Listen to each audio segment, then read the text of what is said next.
ഹുസൈൻ റളിയല്ലാഹു അൻഹുവിന്റെ തലയിൽ ആ ചുണ്ടുകളിൽ തന്റെ വെള്ളിക്കോൽ ഇങ്ങനെ തട്ടിച്ചിട്ട് യസീദ് പല തമാശകളും പറഞ്ഞ് ചിരിക്കുകയായിരുന്നു. അപ്പോൾ സൈനബ് ഒരു പുലിക്കുട്ടിയെ പോലെ എഴുന്നേറ്റ് നിന്നു. കാലിൽ കനത്ത ചങ്ങലയുണ്ട്. എന്നിട്ട് സൈനബ് പറഞ്ഞു,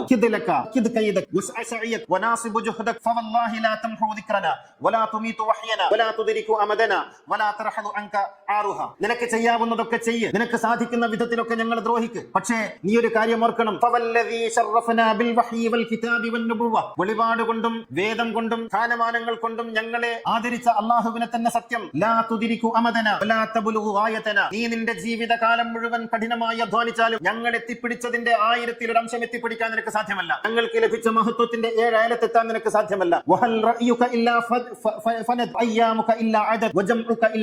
നീ ഒരുമിച്ച് കൂട്ടിയതെല്ലാം നശ്വരമാണ്. നിന്റെ നാളുകൾ എണ്ണപ്പെട്ട് കഴിഞ്ഞിരിക്കുന്നു. നിന്റെ നാശമിത വിതച്ചു കഴിഞ്ഞിരിക്കുന്നു. ഇനി കൊയ്യാനേ ഉള്ളൂ എന്ന് പറഞ്ഞു പുലിക്കുട്ടിയെ പോലെ സൈനബ് എഴുന്നേറ്റ് നിന്ന് യസീദിന്റെ മുഖത്ത് നോക്കി അത്യുജ്വലമായ പ്രഭാഷണം നടത്തി. ഒരുപക്ഷെ ലോക ചരിത്രത്തിൽ ഇന്നോളം അത്തരത്തിലുള്ള ഒരു പ്രഭാഷണം നാം കേട്ടിട്ടില്ല എന്ന് വേണം പറയാൻ. ആലോചിച്ച് നോക്കൂ, ഈ ചോദ്യം അവിടെ കൂടിയിരിക്കുന്ന ജനങ്ങളോട് മാത്രമല്ല, ഇത് കാലങ്ങൾ നൂറ്റാണ്ടുകൾ പിറകിലേക്ക് മുആവിയയെ മഹത്വപ്പെടുത്തുന്ന സകല മനുഷ്യരോടും ചോദിക്കുന്ന ചോദ്യമാണിത്.